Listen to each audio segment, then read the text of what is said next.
Friday at Magruder High School following the shooting. The chief will talk about the investigation and where things are right now with that investigation. Following the chief would be the summary of charges, and the state's attorney, John McCarthy, would come up and talk about that. And then the school response would be addressed by Dr. Monetha McKnight from the Montgomery County Public Schools. So first up is Chief Jones.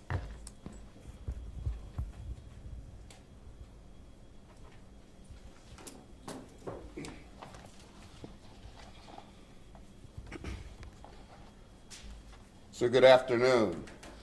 First and foremost, I want to thank all of the officials that are with us today to show solidarity for the horrible event that occurred on this past Friday, and to share our thoughts and our prayers along with the victim that is still recovering from his injuries at a nearby hospital. I just want to provide a brief update on the victim. The victim is still listed in critical condition and has gone through another surgery today. I don't have any further information on his condition past that. So again, we still want to offer our thoughts and our prayers in his recovery to this point. So I want to reiterate the events that occurred on this past Friday. To give everyone sort of a clear timelines and where we are in our current investigation and what we were able to discover, somewhat of when we were able to discover that information, so that it provides a clearer picture of the events that occurred on last Friday. So at 12:57 p.m., our dispatch received a call for an injured person that had occurred in the bathroom at Magruder High School. This is what we know from the call itself. The call was dispatched at 1:04 p.m. We also know that this call, because it came in as an injured person, initially this was not a call for police. This was a call for fire and rescue, because it was an injured person. Later information determined that this injury would later prove to be a gunshot wound, thus requiring a police response. The first law enforcement officer that was on the scene was a sheriff's deputy, who was the assigned community engagement officer for Magruder High School, who was at a nearby elementary school handling another situation. That sheriff's deputy responded once notified in approximately 7 minutes before he arrived on scene. We believe that fire rescue arrived very shortly thereafter, after the deputy arrived. At the time that fire rescue responded, there was no information, or we actually knew that there was no active shooter incident occurring at the school at that particular time. This is what we know. We know that the shooting did occur in the bathroom.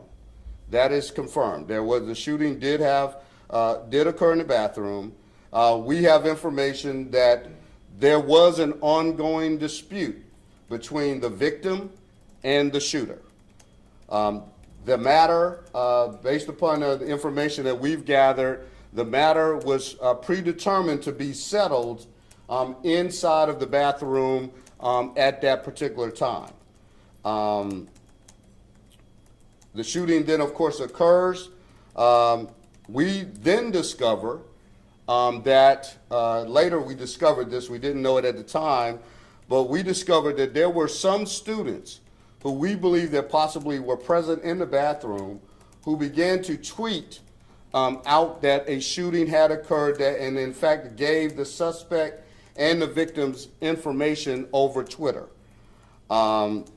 What we also know is that those very same students did not notify any MCPS staff, nor did they notify 911 that one of their classmates had been shot and was suffering from his wounds in the bathroom. This student was actually located, the victim was actually located during a hall sweep by MCPS school security during, of course, the change of classes at that particular time. So again, understanding the timeline, at 12:53, school security locates the student.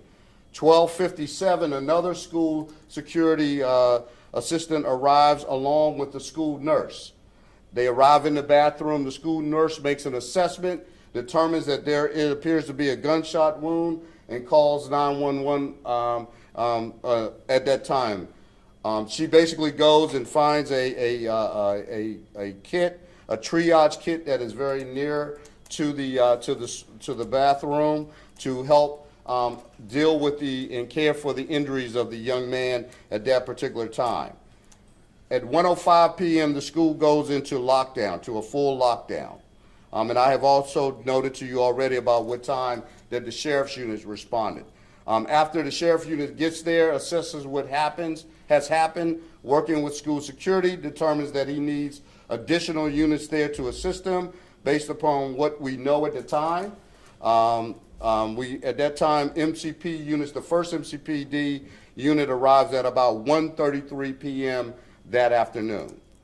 Now, at this particular time, I want to make sure everybody understands that we don't know at that time who the suspect is, nor do we know exactly where the suspect is. So these are things happening during the timeline while we have students in lockdown.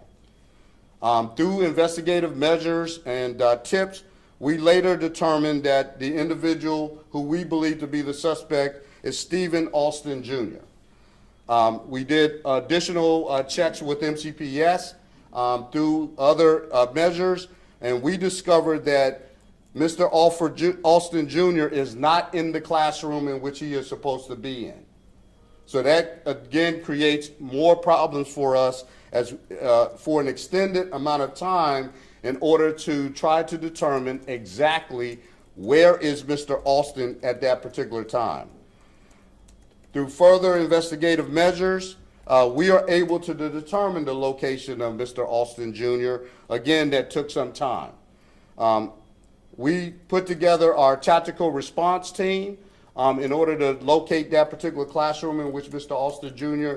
was located in, and came up with a strategy in order to best put Mr. Alston into custody without creating any panic, without creating a moment.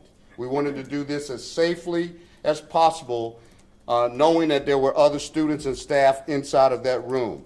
That was done without incident. What we discovered at the time that we took Mr. Alston Jr. into custody was that there was the frame of the gun that I believe you see the picture there that is on the screen that is next to the desk leg. The frame of the gun was located on the floor. The slide of the gun was actually located in the suspect's backpack. A magazine, a gun clip, in other words, with ammunition, was located in his sock. Even though those parts of the gun were found on him, understand the gun was not operational based upon it being in basically 3 different parts. So again, understanding that the gun was not operable at the time that we took Mr. Alston Jr. into custody. Now I want to talk a little bit about what happened now after we have Mr. Alston Jr. into custody. The next step was to make sure that we're still identifying and talking to potential witnesses. We still have a crime scene inside of the school. In fact, now we have multiple locations, knowing that we have where we found Mr. Alston Jr. and also knowing that we have the bathroom. But again, we're still trying to put pieces of the puzzle together throughout this entire incident, even though we believe we do have the shooter in custody. We wanted to know who witnessed the incident in the bathroom. We also were going through and reviewing surveillance video with Montgomery County Public School security staff. There was a reason why we were not releasing students at that particular time. We needed to really slow down because we had a very massive area and we had students that were locked down, and we wanted to make sure we're working in consultation with Montgomery County Public Schools to come up with an efficient dismissal plan to release all students in a safe manner and to make sure that they were all accounted for. We needed to know which students were bus riders. We needed to know which students were actually who had driven to school that day and which students were going to be picked up by their parents. So with all of this being said, I want to make sure that everyone understands that this was a ghost gun as we released on Saturday. This ghost gun was actually purchased by the suspect. 3 different parts were literally delivered to his home residence. That this individual then put that gun together and took that gun to Magruder High School on that particular day. So I want to make sure that the understanding about the proliferation of privately manufactured firearms are being purchased by young people in our community.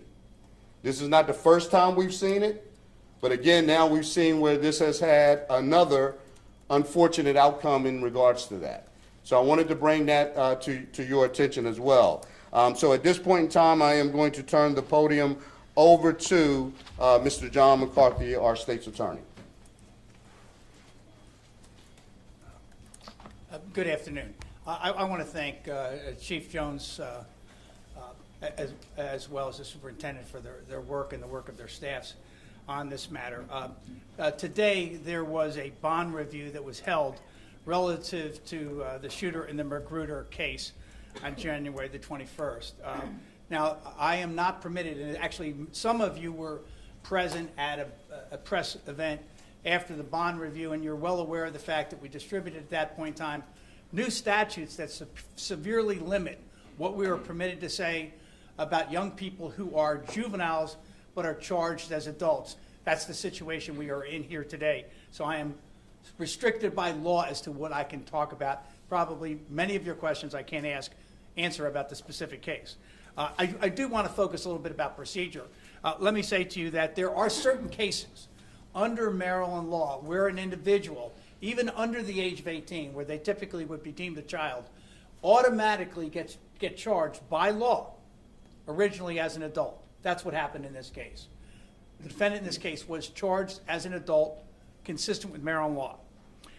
In cases of this type, we are under a very rapid time constraint because he, or the shooter in this case, is in fact a juvenile. We are required to indict this case within 15 days as a matter of law. We anticipate meeting that legal requirement. We anticipate that this matter would be presented to the grand jury within the next 15 days. Cases like this, by the way, are also subject to a possible transfer. Some of you are familiar with this, and I know that from earlier questions we had, what does that mean? Someone who starts as a juvenile could actually be ultimately tried back in juvenile court. That is a motion that we're anticipating will be filed in this case, but the decision relative to where the matter is tried is made by a combination of factors. Number one, the Department of Juvenile Services will prepare a study for the judge, for the court. That study focuses on 5 factors: the actual age of the child, the physical and mental development of the child's amenability to treatment in either the adult or juvenile court, the role the child played in the crime, and public safety. A judge then will ultimately make a determination where this matter will be tried. The defendant in this matter, as I believe has been reported in the media, who were present in the courtroom at the time, is currently being held without bond. Publicly, I think we also know that this matter, as the chief just said, involved a ghost gun. I want the community to know that I support ghost gun legislation. There is a bill pending in the Maryland legislature. Just last Thursday, there was a press event to address this issue about ghost guns, where I joined the Attorney General, General Frosch, Senator Susan Lee, and Delegate Lopez. That bill would effectively ban ghost guns in Maryland. It's consistent with the comments that have been made by the President of the United States on this issue. It's consistent with the ATF recommendations about ghost guns and how to take them out of the community. Quite candidly, if we do not address intelligently ghost guns, we render all gun safety laws that have been passed in the last 25 years basically meaningless. The irony of this happening on Friday, it was only the day before when I made this following comment at the press conference with the Attorney General. What's so dangerous about ghost guns? And what was one of the primary concerns we had here in the county? Kids can buy them, kids can build them, and kids can use them. I'm concerned in the community because this is not our first ghost gun case seized from a juvenile. The great sheriff of Montgomery County is here. I was talking to him. They were in Montgomery County executing an EAP, an emergency order for someone with a mental condition. This is another student in Montgomery County Schools. During the EAP, as they were extracting him from his home, they found a ghost gun in bed with him. This is not the first ghost gun that was seized on school property. There's a case that we are distributing the charging document on that involved not a juvenile, but a 27-year-old man who was on the campus at Gaithersburg High School at 5 or 7 in the morning to sell an automatic weapon. I think some members of the press have already published pictures of that as available in the public. That was on another school property. Ghost guns are also growing in popularity, not just in Montgomery County. This is a national challenge. But we had only, in 2019, we had only 16 ghost guns seized on the streets of Montgomery County. In 2021, that number grew to 70, nearly fivefold where we were. Those kinds of trends we're seeing all across the country. Ghost guns have no place in our school. No place in our school. There must be a bright line about the fact that any child who would bring a gun into the school realize they will not be tolerated and there will be profound consequences to bringing guns into our school. No parent, no member of this community doesn't want to maintain a safe learning environment for our kids. And I know Dr. McKnight and the chief joined me with that. I will tell you, I was there the other day for 6 hours at the high school. And I think the men and women in this county should be very proud of the collaboration that happened that day and the fact that no one else got hurt. And even the shooter got out of that building safely. It's really a tribute to the collaboration between the schools and the police. And you should be proud of the work that these two agencies did yesterday, on Friday when this happened. The best of government is when we work together. Friday was a pretty good example of it. Today's another one. Today's another example of us working here together. And I do want to give an acknowledgement to one other person, a gentleman who's been involved in education many years here in Montgomery County, Dr. Evans, who's the principal of Magruder High School. I will tell you, I watched him for 6 hours on Friday. He was magnificent. And we should, the Magruder community and all of us here in Montgomery County, there's a lot of Dr. Lee Evanses in your system, but he was absolutely terrific. And it was really wonderful to see the way he calmly and maturely brought his people together, worked with the police to resolve this matter peacefully. Congratulations to both of you. Good afternoon, everyone. Thank you so much for joining us for this press conference to discuss a very important and serious incident that occurred in our school system. I first want to begin by saying, yes, we unfortunately have found ghost guns in our schools previously. What we have not had in Montgomery County Public Schools is a student shot within our school building, and that is very serious. And so as I begin, I start by saying that our thoughts and prayers remain with the student who is still in the hospital in very serious condition. I also want to extend those same thoughts and prayers to the family members who have been impacted by this incident. On Friday, Magruder High School experienced a horrific tragedy which has impacted all of our MCPS community. This gun incident involving students at Magruder High School has weighted on our sense of security, not only at Magruder High School, but in every single school within the school system. And I know that because I met with the leaders today. And when they shared, this felt like it happened to all of us, I understood why. With that said, I also want to say with the weight that we're carrying, as Mr. McCarthy just mentioned, it is about the partnership of this community that will help us address the issues that are directly in front of us. We've got to talk about security, how it can be enhanced tomorrow, the days to come, and the weeks to come with the very serious issue that we are facing. Before I go further, I do want to say that collaboration is important, and I stand here thankful to the collaboration that exists within our county and with our county partners for their tremendous support on Friday and during this challenging situation. In particular, we are deeply appreciative to our Montgomery County Police Department, the Montgomery County Sheriff's Office, Montgomery County Fire and Rescue, the State's Attorney's Office, the Department of Health and Human Services, among a host of others. When the school system called, everyone was there, and they were there promptly saying, what is my role and what can I do to help? And as you can see, our entire community is united with the students and staff and leadership of Magruder High School. I continue to say I'm deeply appreciative for the leadership of Magruder High School. Dr. Lee Evans truly is an amazing leader, and the way he led that school through a tragic situation on Friday is to be applauded. We are here today because safety and security have been and are always a part of our very first priority in Montgomery County Public Schools. Students must feel safe in order to learn. And that is a priority that we share with and across government, and including with in partnership with our police department. In line with trends that we are seeing across the country, safety concerns have increased in our school buildings and in our communities since the start of the pandemic. I want to be very clear.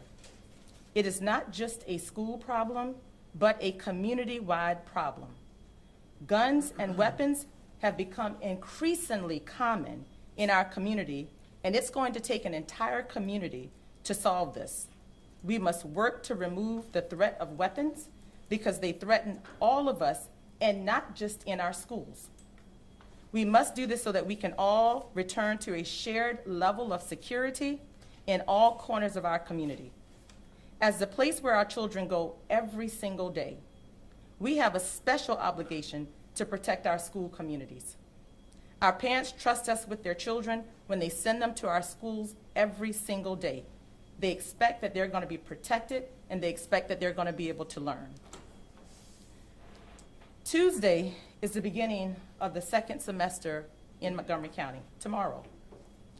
And all of our students are going to be returning to school. I want to talk about how that's going to look a little differently at Magruder High School because it will not be a normal day for them, as well as many others. To support the students and staff in Magruder High School and in that community, Magruder's schedule is going to be adjusted to a half-day schedule with time that allows for all of our students to access the supports being provided on campus. On Friday evening, we provided a number of virtual support systems for our students to log into, but we also know there's nothing like that in-person interaction. And so we look forward to providing that to the students and staff at Magruder High School tomorrow. Any student who may not feel comfortable yet, who are still dealing with the anxieties of what they may have witnessed or experienced on Friday, over the next couple of days, because of our concerns around safety and support for the community, any student who feels like that impact has been great and they cannot attend school, we are going to provide them with an excused absence. Also at Magruder High School tomorrow and throughout this week, there will be enhanced police presence, including the community engagement officer, Sergeant Jason Capetta, and other officers in the building, especially during high traffic times of arrival, lunch, and dismissal. We will also have a number of key people in the building over the next few days, and this will include counselors, psychologists, staff from Every Mind, which is a resource for immediate mental health supports, and the Street Outreach Network, who have specialists in supporting high-risk youth. We're also going to focus on additional supports in all of our high schools. Again, This shockwave was felt by every single member of the Montgomery County community. As one of our first steps moving forward with all of our other high schools, we have been granted and talked with the county executive, and we're going to have a police presence in all of our high schools over the next week. We have shared this value that if there is a police incident that occurs in a school, we deem it appropriate to have the police officers in that school. And so we are going to provide that support. We will also engage with county officials and community partners to reevaluate the role of our CEOs and their support on campuses and when and during certain circumstances. We've said from the very beginning, a program is only one part of this, and that we would commit to evaluating our community engagement officer program. Now we have an incident that occurred that has never occurred in the history, and so it is incumbent upon us to make sure we evaluate that incident and take lessons learned from that incident and determine how it will apply to adjustments that need to be made in our program. But that's only one part of it.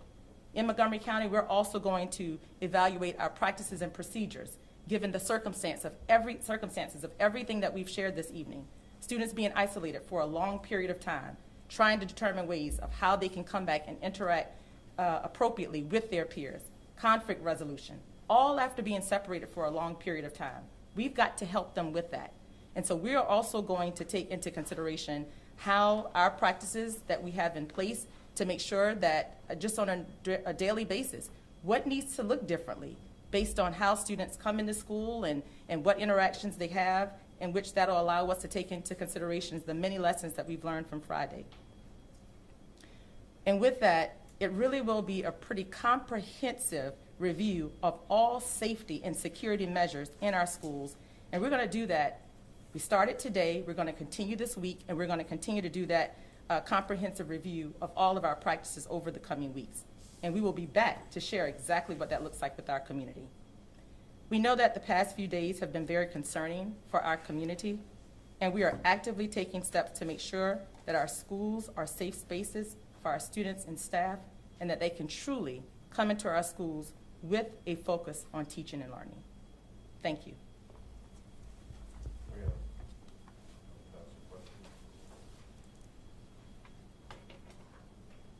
So at this time, we will open it up for questions. We'll give probably about, I'd say, 5 to 7 minutes for questions, please. And if you could just raise your hand and we'll call on you. Shamari. Chief Jones? Yes. One could argue it's a bit disturbing when you said that some students did not notify 911. Number one, are you looking at those students? Is there an investigation to find out why they didn't call 911? Are you looking to see if this suspect had communication perhaps on his phone or other social media such as Instagram in talking to other students? And could that have been prevented if another student knew that this was going to happen? Because I'm a parent and I'm thinking, like, what can be done to prevent this from happening? Right. So if other students were aware that this could happen and didn't alert authorities, could they, number one, receive disciplinary action? I don't know if Mr. Carney could explain that, but as a parent, we want to know. Yeah, Shamar, you bring up a great point. I think this is an actual a call to action for our parent community as well as our young people. From a discipline standpoint, I think we need to leave that to Montgomery County Public Schools. We can have that discussion. We will have that discussion, I think, with the overall school staff, as Dr. McKnight talked about, where we will have some follow-up briefings about lessons learned here. I think one of the lessons learned here is that we have to talk to our students about what they do know on the front end, right? Do we know that we have young people that are in our schools that are carrying guns that we know about, right? That a lot of times we know, most of the times other kids know what's happening even before we know what's happening. So we need to have that discussion about that. These are the things that should not be allowable in our public schools, in our community at large. And that if somebody gets injured, right, that if somebody is injured as a result, it is wiser to give people the help that they get the help started that they need versus being the superstar on Twitter for the day. And that's a reality that we have to have a real conversation with our young people about.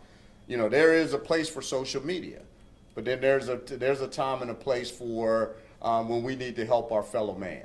How long was this 15-year-old 10th grader in the bathroom before the nurse or the authorities with that sweep you were describing? Right.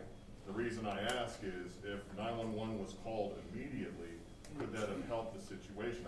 What is this timeline of this young man in this bathroom suffering with a gunshot wound before someone discovers him in that bathroom? Yeah, I want to say, based upon the information we have, Shamari, I would say that happened within a minute. I mean, within about a minute or so, because it's right around the time of class change that we know the bell rings for everybody to be into the next period.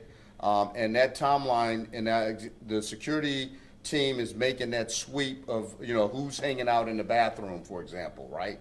And then we find the young man, the security leader, team leader finds the young person in the bathroom suffering from an injury. But this is another point I want to make. I want to make sure this is clear. The victim in this case did not identify who shot him. And in fact, I don't believe he shared that he had been shot initially. Okay? So he was injured, he had been shot, but didn't share A, who shot him, and B, that he had been shot at that very moment. I think that was information that was gathered a few minutes later. And I want to share this in a sense because this is not uncommon about what we are facing in law enforcement in gun violence in our communities. That we're not having even the victims cooperating with us to provide us with information about who has injured them, who has harmed them in any way, and who those individuals potentially are. And so these are some hindrances that we have seen as we try to solve these types of crimes and try to figure out, again, to protect the rest of the community to prevent this from ever happening again. Last question. Wait, What was the dispute over? I don't have all of the details. In fact, just remember, we have not spoken to the victim as of yet. Sierra. I'm sorry, Lindsay. This is for the county executive and superintendent. Are you evaluating bringing back the SRO program, and can you speak about what the officers in the high school is going to look like in the next week? Okay, so I'll go ahead and start with that. Thank you for that question. I'll start with the latter part of it. So next week, we have community engagement officers in which we've started relationship with this year when we return to in-person learning, and they've already established relationships with the principals and have been working with them. However, as you know, they did not have a presence in the school. They, in fact, will have a presence at the school this week in working with the administrator and determining with the school exactly what that presence needs to look like. So they will determine that. And so that means many of our CEOs may very well be on our campuses along with other law enforcement if needed, given each particular situation. In terms of the program, we committed at the very beginning of the year when we implemented the Community Engagement Officer Program that we would reevaluate it. We would constantly evaluate it because we knew that that was what we learned from our prior program. It was when problems had erupted that we then were trying to solve them. And a lot of time had passed, and there were a lot of consequences to that. And so what we have committed to do, we are going to do right now, which is look at our program. We've implemented it this year. It's our first time. We're going to look at the incident that occurred on Friday. We're going to continue to look at that program and evaluate it and determine, does it meet the current needs of where we are right now and what it should look like? And that's a part of what we'll come back and continue to share with our community as we do that work. Do you want to see the SROs come back? I don't want to see any particular program come back that we have learned doesn't, or there are dynamics of a program that doesn't work. And that's what we learned from the SRO program. Yes, there were positives to that program. There were also negatives to the program. And so it's more about what are we looking at and what type of environment do we want to create in our schools that creates a safe one and one that's built on the premise of relationship building. And it is incumbent upon us to build the right program to put in place to do just that. Kevin? Attorney Executive, Kevin, do Kevin? you think that there could be a presence of police in schools again, like we're seeing this week? I don't have any problem with what they're doing this week. I think we've all agreed to that. We've all agreed to talk about this over the next week and to see what they think is the best approach. But I agree with Dr. McKnight's statement on this completely. Okay, Kevin? County Executive, in light of the events of this year and on Friday, do you think the county moved too fast with SRO program being removed from the schools? Should there have been more time given for a more seamless transition? I don't know that the transition wasn't seamless, but I do know that, we don't know what the effect of an SRO would have been or would not have been in this particular case, which is why we're talking about it. To try to understand, what happened and what you would do differently, and how we might modify what we're doing. Just to that point, real quick, it was 12:57 when the dispatch went out. Police officer didn't arrive and actually ask for a priority response for another 28 minutes. That's not correct. No. Kevin, that's not correct. The first deputy got on the scene at 1:12. So, okay, and remember, the first call, as I noted, was an injured person call that went out first. So therefore, a police officer would not have been dispatched in an injured person call at a school. Dispatch as a possible stabbing victim. No, that's not how not at first, okay? But in the end, please help me, I'm trying to help you understand, okay? Once we understood that, again, this was the sheriff's deputy who arrived at 1:12, who was the CEO assigned to that school, who was at another school handling an incident. Arrived there 7 minutes. He actually, then you have to think about the time that it takes him to get out of the car, go into the school, find where the scene is, assess what's happening, okay, and then based upon the needs and based upon the information that's being shared, and remember what I said, the victim did not share, okay? The victim did not share information that would have helped us to get police officers there quicker to deal with what we dealt with.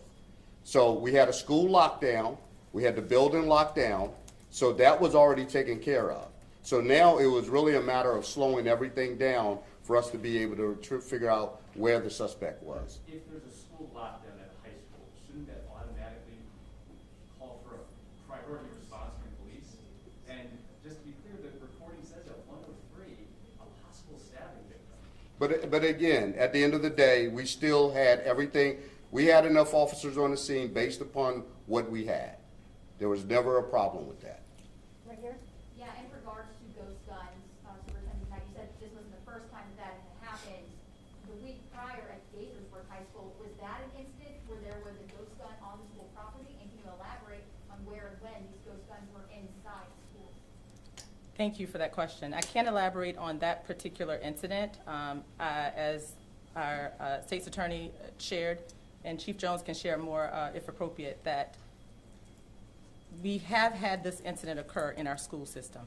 Our call to action today is to elevate this problem to our community, to say it has no place in our school system and it cannot exist in Montgomery County Public Schools, and it's up to all of us to fix it.